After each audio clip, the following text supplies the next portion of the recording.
Bonjour à tous, bonjour, bonjour. Bienvenue sur le live du jeudi. Bienvenue à tous. Hop. J'espère que vous allez très très bien. On est jeudi et comme tous les jeudis à midi, on est en direct jusqu'à midi 20, parfois plus quand on a beaucoup de choses à se dire. Hello Johanna, une petite pause pendant tes révisions. C'est bien de faire des pauses. Ok, alors, je vais mettre les commentaires de ce côté. Bonjour Mélanie, bonjour Serena, bonjour à tous, bienvenue. Comme d'habitude, vous savez que vous pouvez utiliser le chat qui est juste en dessous de la vidéo pour échanger en direct avec moi sur les questions des troubles du neurodéveloppement et ou sur les questions du psychologue en libéral en tant qu'entrepreneur. J'ai eu pas mal de questions posées a posteriori par mail. Donc si les personnes sont présentes, n'hésitez pas à remettre les questions dans le chat et j'y répondrai avec grand plaisir. Hop là. Et puis, en attendant que vous arriviez, en attendant que vous écriviez dans vos questions, vos commentaires dans le chat, je vais vous donner quelques news. Johanna, tu dis c'est ça, et en plus la veille, j'avoue que j'y vais doucement pour ne pas paniquer. Oui, alors moi, on m'a toujours expliqué, je dis pas que c'est la bonne solution, hein, mais que la veille, on révisait pas, on se détendait, on faisait des activités plaisir, mais à la rigueur, relire les cours correspondants, enfin, ou les fiches correspondant à l'examen du lendemain, le soir, tranquillement dans son lit, mais juste relire, voilà, sans chercher à apprendre ou à réciter, uniquement relire. Peut-être que ça pourra aider certains. Alors, les news que je voulais vous donner, c'est notamment sur le webinaire. Vous avez peut-être remarqué que tout bientôt, et la date exacte, parce que j'ai aucune mémoire, je vais vous la donner.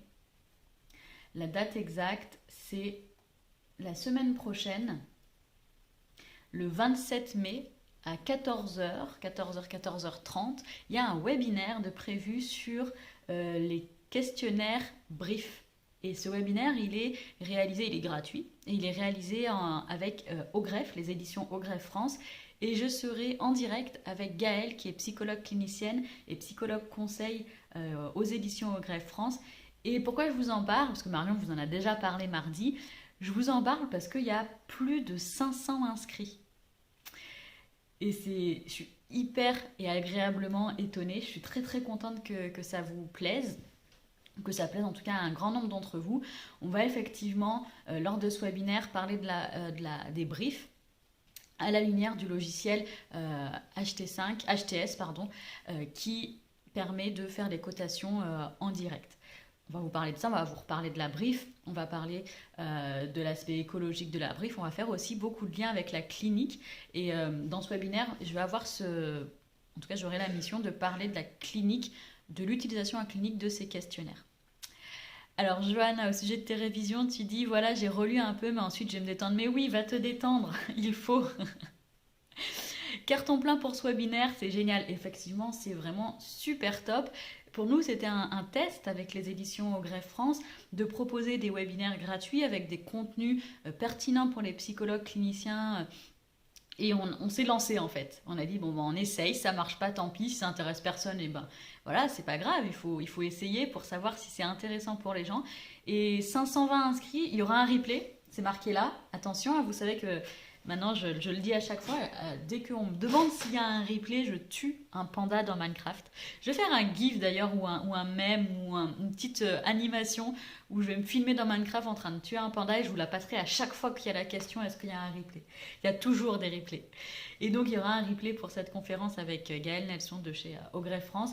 Et voilà, donc si effectivement le nombre d'inscrits et le nombre de présents, le nombre de personnes qui regardent le replay, le nombre d'échanges est très important et riche, et ben probablement qu'on se parlera avec les éditions Ogreffe France pour pouvoir reproposer des webinaires en ce sens-là.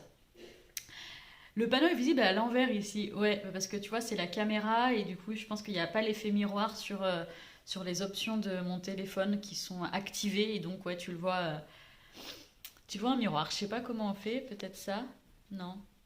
Pas sûr, je vais toucher à rien, je risque de quitter le live. Ok, du coup, il y a aussi le webinaire du docteur JB je ne sais jamais comment on prononce son nom, Alexian ou Alexanian, qui est le 26 mai sur le TDAH et l'anxiété. J'ai vu, alors j'ai lu en travers, mais que ça a généré beaucoup de commentaires sur les publications dans Facebook. Euh, Si vous voulez en parler ici, il n'y a pas de problème, j'y réponds. Si vous aviez posté un commentaire, que vous n'avez pas forcément eu de réponse sur le contenu du webinaire, s'il y a des choses qui vous agacent dans le webinaire qui est prévu, allez-y, hein, on peut en parler ici. Ça fait partie des choses dont on parle, toujours en transparence. On n'est pas toujours d'accord, c'est bien normal. Tu veux voir le panda? Mélanie, franchement, ça c'est cruel. Tu es cruelle, Mélanie. Gaëlle. Gaëlle, ouais. Parlez-vous de la brief... Ah oui, on va parler de la brief adulte, de la brief préscolaire et de la brief enfant-ado. On va parler des trois. Vraiment des trois. Donc oui, tout à fait. Alors je reprends les commentaires. Ok. Donc voilà, donc ça c'est pour les 2 conférences de la semaine prochaine, 2 grosses conférences, hein, où vous êtes des centaines d'inscrits pour chacune d'elles. Et donc, la dernière information, la dernière chose que je voulais vous annoncer, la petite nouvelle qui date de aujourd'hui, même de ce matin pour être très précise, je m'ennuyais. Et du coup, je me demandais ce que j'allais faire. Et vu que ça fait un moment que pas mal de personnes le demandent, je vais faire un webinaire où pendant 2 heures, je vais parler avec vous, enfin en tout cas ceux qui seront présents, de l'autisme, mais chez les femmes. Voilà.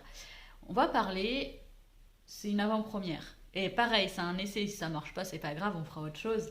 Mais jeudi 3 juin, je vais vous le marquer dans le chat. Jeudi 3 juin. Alors c'est à quelle heure? C'est à 17 h, heure française. Il y aura un webinaire sur, je le mets dans le chat en même temps, TSA et femmes.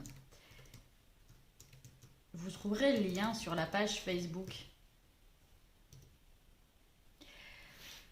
Il y a beaucoup de questions pendant les autres webinaires. Il y a beaucoup de questions qui me sont posées en message privé ou pendant les formations sur comment s'expriment les signes de l'autisme chez les femmes. Est-ce que déjà, on entend beaucoup parler de soi-disant différences. Est-ce que ces différences, ce phénotype féminin existe réellement? Et quand je dis ça, c'est qu'est-ce que dit la littérature à ce sujet? Donc dans ce webinaire, je vais vous proposer la revue de littérature que j'ai faite au sujet de l'autisme et de ces manifestations de l'expression chez les personnes de sexe féminin. Donc j'ai fait une revue de littérature à ce sujet-là et dans ce webinaire, je vais vous la présenter, ce qui vous évitera de lire les dizaines et dizaines d'articles que je me suis tapé. Ça peut vous faire déjà de premières informations et après vous pourrez évidemment, si vous le voulez, aller lire les articles. Je vous donnerai toutes les références. Et du coup, dans ce webinaire, ce sera dédié vraiment à savoir est-ce que, il y a vraiment une composante particulière dans l'autisme, dans l'expression de l'autisme chez les femmes? Oui, non, pourquoi, comment? Est-ce que s'il y a effectivement des particularités chez les femmes avec autisme, quelles sont-elles? Mais surtout, comment est-ce que le psychologue clinicien formé à l'autisme, formé aux troubles du neurodéveloppement, va pouvoir repérer ces potentiels, s'ils existent, signes particuliers de l'autisme chez les femmes? Est-ce qu'il y a des outils pour nous aider, nous psychologues cliniciens, à dépister ces signaux-là? Est-ce qu'il y a des questionnaires qui existent? Est-ce qu'ils sont standardisés? Est-ce qu'ils sont uniquement cliniques? Est-ce qu'il y a des tests psychométriques, des tests de laboratoire qui vont nous permettre de mieux repérer les signes de l'autisme typiques chez les femmes? Est-ce qu'il y a d'autres choses qui nous permettraient de le faire? Et ensuite, puisque la question du diagnostic, ce n'est pas de coller une étiquette, c'est pour permettre d'avoir un certain nombre d'informations qui vont nous permettre d'aider au mieux la personne dans son projet de vie. C'est ça l'objectif du diagnostic. C'est pour ça que pour moi, le diagnostic, c'est la première étape de l'accompagnement. Qu'est-ce qu'on en fait ensuite de ces signes particuliers? Oui, ils vont peut-être nous servir au diagnostic, mais de quelle manière ils vont nous servir à l'accompagnement ou l'éventuelle prise en charge de la personne? Ça, on l'évoquera en fin de webinaire. Ces particularités-là, qu'est-ce que ça donne dans les aspects d'accompagnement? Le gros du webinaire va traiter de est-ce qu'il y a effectivement, à la lumière de la recherche scientifique récente, des particularités de l'autisme chez les femmes? Et si oui, comment les repérer et évidemment tout ça issu d'une revue de littérature sur le sujet que j'ai fait au cours des derniers mois. Est-ce que vous avez des questions à ce sujet-là? Et merci à Pauline qui est probablement dans le chat qui a mis les liens qui vont bien. Merci beaucoup. Est-ce que vous avez des questions à ce sujet-là? Puisque le 3 juin c'est bientôt, hein, c'est dans une semaine, c'est dans une semaine et demie. Est-ce que vous auriez déjà des questions que vous souhaiteriez qu'on aborde lors de ce webinaire? Puisque là je vais commencer à préparer le contenu de ce webinaire. Et si vous me donnez des questions en amont, ça me permettra de les traiter et vous aurez forcément du coup la réponse au cours de ce webinaire si jamais il m'était venu en tête de ne pas traiter cette question. Donc qu'est-ce que vous voudriez savoir? Là tout de suite, utilisez le clavier et le chat. Qu'est-ce que vous aimeriez savoir sur l'autisme chez les femmes? J'attends vos commentaires et vos questions, je ne parle plus. Qu'est-ce que vous voudriez savoir sur l'autisme dans le cadre des femmes?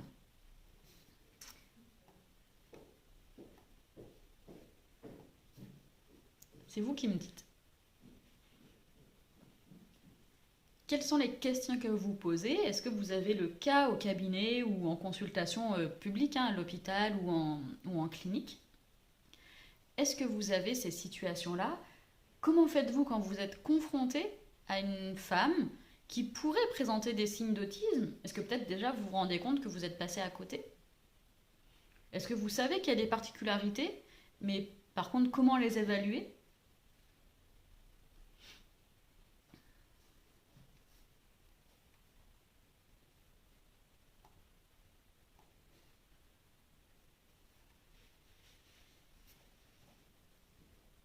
Est-ce que, par exemple, parce que je sais qu'il y a des étudiants dans le chat, est-ce que vous avez eu des cours à la fac sur les TND, sur les TSA et sur les TSA sans déficience chez la femme?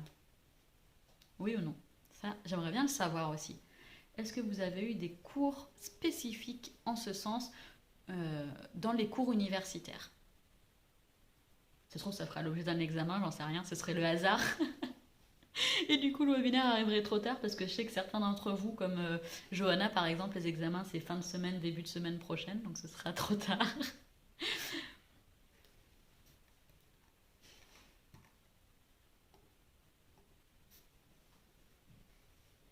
Alors que vous soyez en direct ou en replay, je vous laisse me mettre ces commentaires dans le chat et on se retrouvera donc pour ce webinaire sur l'autisme chez les femmes le 3 juin. Je vérifie la date, voilà, le 3 juin à 17h. Toi, Johanna, tu dis que tu connais vraiment très peu l'autisme, encore moins ses spécificités pour les femmes, donc je serai présente. Pour l'instant, tu n'as eu aucun cours là-dessus à la fac, étant en début de cursus, c'est sûr. Tu es en licence, donc a priori, c'est relativement logique. N'hésitez pas à poser vos commentaires et toutes vos questions au sujet de l'autisme chez les femmes et les questions auxquelles vous voudriez que je réponde. Et puis, je prendrai note de tout ce que vous mettez dans le chat et on se retrouve le 3 juin pour ce webinaire spécial, unique, je ne l'ai jamais fait, sur l'autisme chez la femme. Je vous souhaite une très très bonne fin de journée, à très bientôt. Et puis n'hésitez pas à me contacter en MP. Je vois qu'il y a des commentaires qui arrivent, alors je vais les prendre. Vu les différences hommes-femmes, faudrait-il adapter le DSM aux caractéristiques liées aux femmes ou est-ce que les critères correspondent également? Effectivement, c'est une super bonne question. Serena, en patho, on a développé longuement sur le TSA, donc en cours de psychopatho, je suppose, on a développé longuement le TSA et juste dit que le diagnostic était souvent loupé pour les femmes. Oui, je pense que le fait de, déjà, pour un clinicien, de peu connaître l'autisme, mais en plus peu connaître les particularités de l'autisme chez les femmes, va diminuer les chances pour la personne en consultation d'être diagnostiquée correctement, mais quel que soit l'âge, et du coup on arrive avec des adultes qui ont un diagnostic erroné, incomplet ou une absence de diagnostic. Vous allez voir qu'on va parler dans le webinaire aussi des comorbidités liées à l'autisme et de ces particularités dans les troubles comorbides qui vont faire aussi que le repérage de l'autisme en lui-même, et notamment chez certaines femmes, va être encore plus compliqué. Je vous souhaite donc une bonne fin de semaine et puis j'attends toutes vos questions pour que je puisse bien structurer le webinaire pour qu'il soit utile surtout pour vous. Et on se retrouve le 3 juin et jeudi prochain et mardi pour les news. Et puis la semaine prochaine, vous savez qu'il y a le webinaire au greffe et le webinaire avec le docteur JB Alexian. À très bientôt!